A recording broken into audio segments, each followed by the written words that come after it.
அன்பார்ந்த என் தமிழக சொந்தங்களே, உங்கள் அனைவருக்கும் வணக்கம். அத்தியாவசிய பொருள்களில் ஒன்றான பால் எவ்வளவு முக்கியம் என்பது நம் அனைவருக்கும் தெரியும். டீ, காஃபி, மோர், தயிர், வெண்ணெய், நெய், இன்னும் உள்ள பல பால் பொருட்கள், இவை அத்தனைக்கும் தேவையானது பால். பால் இல்லைன்னா இது எதுவுமே இல்லை. ஆனா இந்த பால் உற்பத்தியை பெருக்குவதற்காகவும் பால் மாடுகளை வளர்க்கின்ற கால்நடை வளர்ப்போரை அவங்களுடைய வாழ்க்கை தரத்தை மேம்படுத்துவதற்காகவும் நம்முடைய அரசுகள் ஏதாவது சிறப்பு திட்டங்கள் செயல்படுத்தினவா என்று எண்ணி பார்த்தால் இல்லை என்பதே உண்மையாக இருக்கிறது. இந்திய சுதந்திர வாங்கினதிலிருந்து மத்திய அரசு கால்நடை வளர்ப்பதற்காக என்னென்ன திட்டங்கள் செயல்படுத்துகிறதோ அந்த திட்டங்களை தான் மாநில அரசுகள் தொடர்ந்து செயல்படுத்தி வருகின்றன. இப்ப நம்ம ஆண்டு கொண்டிருக்கின்ற திமுக அரசு, நம்ம ஸ்டாலின் ஐயா அவர்கள் நலன் காக்கும் ஸ்டாலின், தமிழ் புதல்வன் திட்டம், புதுமை பெண் திட்டம், உங்க கனவு சொல்லுங்க திட்டம், இப்படி பல திட்டங்களை செயல்படுத்துகிறார். ஒழிய ஒன்றாவது பசுமாடுகளை பராமரிப்பதற்கோ பசுமாடுகளை பாதுகாப்பதற்கோ செயல்படுத்தினாரா? உண்மையிலே இல்லை. உண்மையிலே பசுமாடுகளை வளர்ப்போர் அவர்களுடைய வாழ்க்கை தரம் சிறந்த முறை இருந்தால்தான் அவர்கள் தொடர்ந்து அந்த தொழிலை செய்து பாலை கறந்து விற்று நமக்கு அனைவருக்கும் தங்குதடை இல்லாமல் பால் கிடைக்கின்றபடியான ஒரு நிலைமை இருந்தால்தான் அடுத்தடுத்த வருடங்களில் எதிர்காலங்களில் பால் உற்பத்தி குறைந்து போகாமல் சீரான பால் விநியோகம் தமிழகம் ஃபுல்லா இருக்கும். இதற்கு சென்ற வருடம் ஆரம்பிக்கப்பட்ட மக்கள் நற்பணி கழகங்களுடைய கட்சியினுடைய தலைவர் நானும் என்னுடைய பொறுப்பாளர்களும் 6 வகையான திட்டங்களை வைத்திருக்கிறோம். அடுத்த 3 மாதங்களில் வருகின்ற 2026 ஏப்ரலில் நடைபெறப் போகின்ற சட்டமன்ற தேர்தலில் நீங்கள் மக்கள் நற்பணி கழகத்திற்கோ அல்லது நாங்கள் ஆதரவு அளிக்கின்ற கூட்டணிக்கோ உங்கள் வாக்குகளை செலுத்தினால் உண்மையிலேயே அடுத்து வரக்கூடிய அரசு நான் அடுத்து கூற போகின்ற 6 திட்டங்களையும் மிக சிறப்பாக செயல்படுத்தி பசுமாடுகளையும் அதை வளர்ப்பவர்களையும் கண்டிப்பாக பாதுகாப்பதற்கான வழிகளை நாங்கள் அனைத்தையும் செய்வோம் என்று உங்களுக்கு உறுதிமொழி அளிக்கின்றேன். அதில் ஒவ்வொன்றாக இப்பொழுது விளக்கி கூறலாம் என எண்ணுகிறேன். முதலில், ஒரு மாடு வளர்க்கணும்னா, பால் கறக்கணும்னா அதற்கு முக்கியமானது அடர் தீவனம். பசுந்தீவனம், உலர் தீவனம், அடர் தீவனம் என்று மாடு வளர்ப்புக்கு தேவையான பல வகைகள் இருந்தாலும் அதிக பொருள் செலவு உடையது அடர் தீவனம். அடர் தீவனம் தயாரிப்பதற்குரிய மூலப்பொருட்கள் அனைத்தும் விலைவாசி உயர்வால், விலை உயர்ந்து காணப்படுவதால், அதனுடைய விலை அதிகமாக இருப்பதால் அதை வாங்கி பசுமாடுகளுக்கு அளித்து பாலை கறந்து விற்று சொற்ப லாபம் ஈட்டுவதற்குள் அனைத்து பசுமாடு வளர்வதற்கும் போதும் போதும் என்றாகிவிடும். உண்மையிலேயே அடர் தீவனத்துக்கு எத்தனையோ திட்டங்களுக்கு வீணாக தமிழக அரசு பணத்தை வாரி இறக்கின்ற நம்முடைய முதல்வர் ஐயா அவர்கள் மானியத்தில் அடர் தீவன மூலப்பொருள்களையோ அல்லது அடர் தீவனத்தையோ ஒவ்வொரு பசுமாட்டுக்கும் ஒரு நாளைக்கு இவ்வளவு என்று அனைத்து காடு வளர்ப்போருக்கு வழங்கினால் உண்மையிலேயே அவர்கள் எந்த வகையான சிரமம் இன்றி அதிக பொருட்செலவு இல்லாமல் சிறப்பாக தங்களுடைய தொழில் நடத்துவார்கள். எனவே அரசு ஒவ்வொரு ஆண்டும் அதற்குரிய ஒரு குறிப்பிட்ட தொகையை ஒதுக்கி மானியத்தில் அடர் தீவனம் வழங்குகின்ற திட்டத்தை தமிழகம் முழுவதும் செயல்படுத்த வேண்டும். நாங்களோ எங்கள் ஆதரவு பெற்ற கூட்டணியோ ஆட்சிக்கு வந்தால் அடுத்த அரசில் கண்டிப்பாக இந்த திட்டத்தை நாங்கள் செயல்படுத்துவோம்.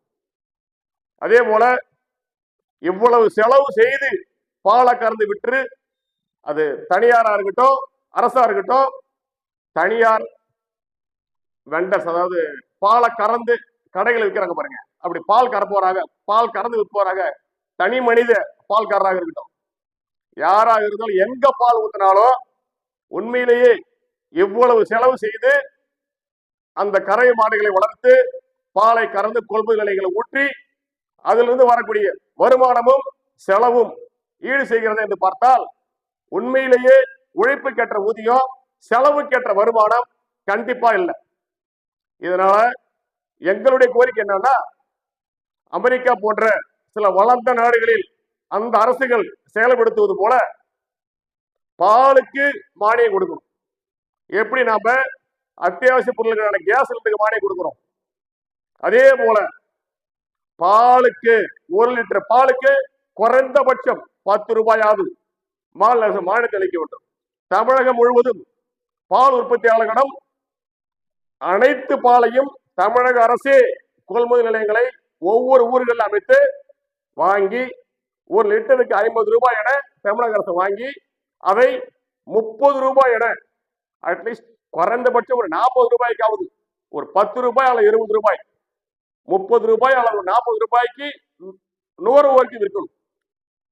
1 லிட்டர் பாலுக்கு 10 ரூபாயாவது அல்லது 20 ரூபாயாவது இருக்கின்ற நிதி நிலைமையை பொறுத்து தமிழக அரசு மானியம் அளித்து பால்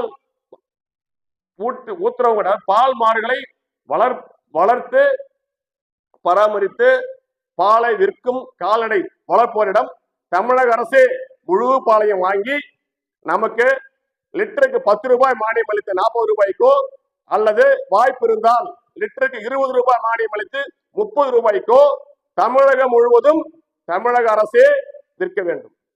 அப்பதான் அவங்களுடைய கால்நடை வளர்ப்போருடைய பசுமாடு வளர்க்கக்கூடிய வாழ்வாதாரம் மேம்படும். இன்னும் ஊக்கமாக அந்த தொழிலை செய்வார்கள். பால் உற்பத்தி பெருகும். தமிழ்நாடு கால்நடை பொருளாதாரத்தில் மிகச்சிறந்து விளங்கும். பசுமாடுகளையும் அதை பராமரிப்போரையும் பாதுகாக்கின்ற வகையில் மக்கள் நற்பணி கழகத்தினுடைய 2வது திட்டம் என்னவெனில், மானியத்தில் வங்கி கடன் கரைய மாடுகளுக்கு மாநில அரசு கொடுக்கணும். இதுவரைக்கும் பார்த்திருப்பீங்க, மத்திய அரசின் கட்டுப்பாட்டில் உள்ள வங்கிகளில் அனைவரும் கறவை மாடு கடன் வாங்கி மாட்டை வாங்கி பாலை கறந்து வித்து ஏதோ கஷ்டப்பட்டு அந்த தொழிலை செய்து வாழ்க்கையை ஓட்டி போட்டிருக்கிறோம். ஆனால் மாநில அரசு நினைத்தால் எத்தனையோ திட்டங்களுக்கு பல கோடி ரூபாய் வீண் செலவு செய்கின்ற மாநில அரசு ஒரு வருடத்திற்கு இவ்வளவு தொகை மானியத்தில் கரைய மாடுகளை வாங்குவதற்காக என்று மானிய கரைய மாடு கடன் என்ற ஒரு திட்டத்தை உருவாக்கி அதற்கென்று பல கோடி ரூபாய் ஒதுக்கி தமிழகத்தினுடைய அனைத்து ஊரக பகுதிகளிலும் நகர்ப்புறங்களிலும் கால்நடை வளர்ப்போருக்காக ஒவ்வொரு வங்கி மூலமும் குறைந்தபட்சம் 25% மானியத்தில் குறைந்த வட்டியில் கரையும் மாட்டு கடன் அவசியம். யார் யாரெல்லாம் மாடு வளர்க்க ஆசைப்படுறாங்களோ அவங்க அத்தனை பேத்துக்கும் கடன் தருவதை உறுதி செய்கின்ற அளவுக்கு ஒரு பெரிய தொகையை ஒதுக்கி மாநில அரசு பசுமாடு வளர்ப்போரை ஊக்குவிக்க வேண்டும். ஆளுங்கட்சியினர் தலையீடு இல்லாமல் அனைத்து தரப்பும் உண்மையிலேயே மாடு வாங்கி பாலை கறந்து விற்று அதை வச்சு வாங்கி ஓட்டுறாங்க பாருங்க, அவங்களுக்கு அந்த தொழில் செய்யக்கூடிய விருப்பம் உள்ள ஆர்வம் உள்ள கால்நடை வளர்ப்பவர்களுக்கு மட்டும் அந்த கடன் அளித்து அவங்களுடைய வாழ்வை மேம்பட செய்ய வேண்டும் என்பது எங்களுடைய 2வது கோரிக்கை. பசுமாடு வளர்ப்பில் அடுத்த பாதுகாப்பான திட்டம் பசும்பொருட்களை வழங்கும் திட்டம். பசுமாடு வளர்க்கின்ற பல பேரிடம் வருடம் முழுக்க நீர்ப்பாசன வசதி உள்ள நிலம் போதிய அளவு இல்லாததால் பல நபர்களால் கோ4, கோ5, கோ FS29 போன்ற பல்லாண்டு தீவன பெயர்களை பயிரிட்டு கரை மாடுகளுக்கு வழங்க இயலாத நிலை உள்ளது. ஆனால் பசுப்பொருட்களில் தான் வைட்டமின் A உள்பட பல உயிர் சத்துகளும் தாதுப்புகளும் நிறைந்து காணப்படுகிறது. பசுப்பொருட்கள் சரிவர உண்ணாத பசுமாடுகள் பல்வேறு வகையான நோய்களுக்கு ஆளாக நேரிடும். எனவே அரசு இதை மிகவும் கவனத்தில் கொண்டு ஒவ்வொரு பஞ்சாயத்திலும் அரசு புறம்போக்கு நிலங்களில் நீர்ப்பாசன வசதி ஏற்படுத்தி பசும்பொருட்களை பயிரிட்டு அந்த ஊரில் உள்ள அனைத்து பசுமாடு வளர்ப்போருக்கும் பசுக்களுக்கும் ஒரு நாளைக்கு இத்தனை கிலோ என்று இலவசமாகவோ அல்லது மானியமாகவோ கண்டிப்பாக தர வேண்டும். அப்பதான் அனைத்து மாடுகளும் பாதுகாக்கப்படும். அதை வளர்க்கின்ற அனைவரும் பாதுகாக்கப்படுவார்கள். இத நம்முடைய மாநில அரசு கண்டிப்பா உணரணும். நாங்க ஆட்சிக்கு வந்தாவோ, எங்கள் ஆதரவு பெற்ற கூட்டணி ஆட்சி வந்தாவோ கண்டிப்பா பசும்பொருட்களை மானியத்திலோ அல்ல இலவசிலோ வழங்குகின்ற திட்டத்தை கண்டிப்பா நிறைவேற்றும். அடுத்து எங்கள் மக்கள் நலப்பணி கழகத்தினுடைய பசுக்களை பராமரிப்பதில் முக்கியமான திட்டம் காப்பீட்டு திட்டம்.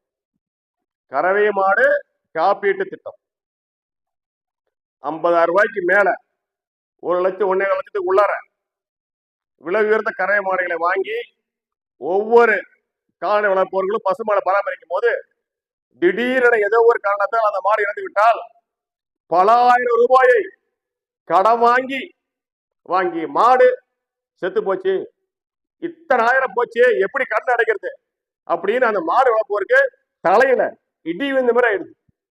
உடனே ஏன்டா இந்த வேலை செஞ்சோம், இனிமே இந்த வேலை செய்ய கூடாது அப்படின்னு அந்த தொழிலையே விட்டு விடலாமா அப்படின்னு அவங்க என்ற அளவுக்கு ரொம்ப நுழைஞ்சு போயிடுறாங்க.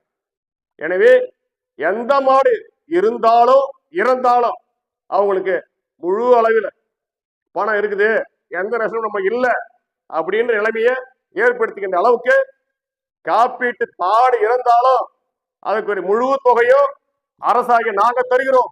இந்த மாநில அரசு அவங்களுக்கு ஒத்துழைப்போட இருக்கணும்.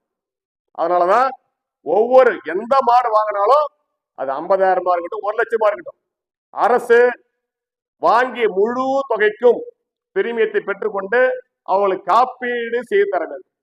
எந்த மாடு இருந்தாலும் அதுக்கு முழு தொகையை அவங்களுக்கு இழப்பீடாக வழங்குகின்ற வகையில் கால்நடை வளர்ப்பு பாதிக்காத வகையில் அரசு செயல்படணும்.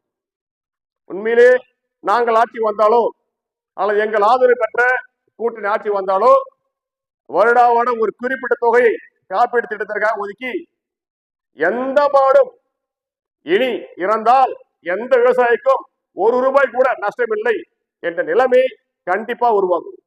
உடனே நம்முடைய மந்திரியோ அதாவது கால்நடை பராமரிப்புத்துறை மந்திரியோ உயர் அதிகாரிகளோ 2021 இருந்து இந்த 26 வரைக்கும் நாங்க இவ்வளவு மாடுகளுக்கு காப்பீடு போட்டுக்கிறோம், இவ்வளவு இழப்பீடு கொடுத்துருக்கிறோம் அப்படின்னு நாளைக்கு ஊடகங்கள்ல பேட்டி கொடுப்பாங்க.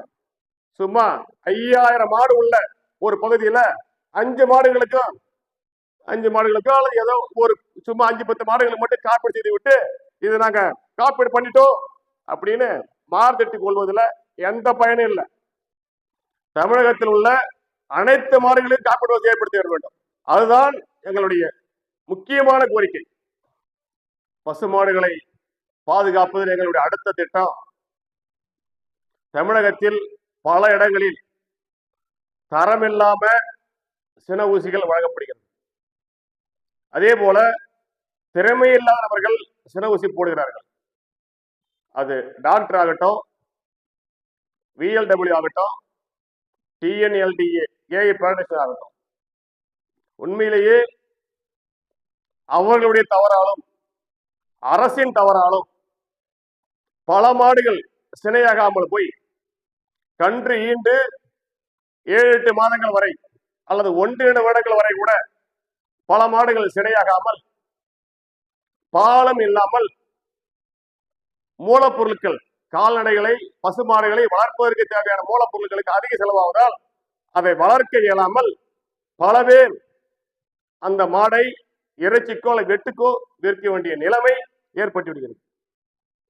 இதனால் உண்மையிலேயே தமிழ் மாநில நம்முடைய தமிழகத்தினுடைய ஒட்டுமொத்த கால்நடை பொருளாதாரம் பெருமளவில் சரிந்து பால் உற்பத்தியும் பல மடங்கு குறைந்து போகிறது.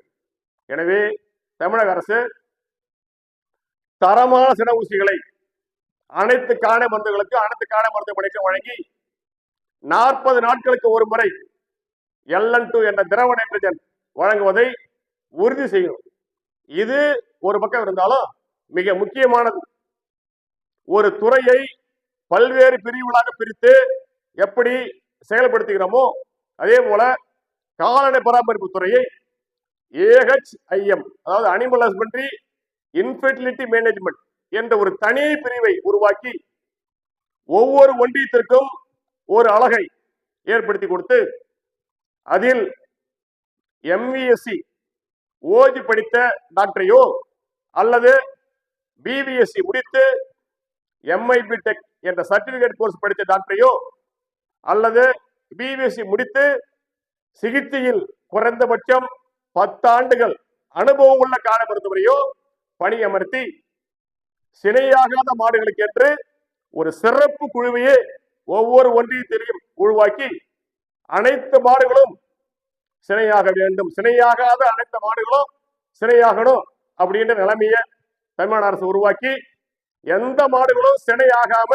இனி இறைச்சிக்கு போகாது, வெட்டுக்கு போகாது, சினையாகாத அனைத்து மாடுகளும் ஒன்று விடாமல் பாதுகாக்கப்படும், பால் உற்பத்தி பெருக்கப்படும், பால் மாடுகளை வளர்ப்போர் பாதுகாக்கப்படுவார்கள் என்ற நிலைமையை நம்முடைய அரசு ஏற்படுத்தணும்.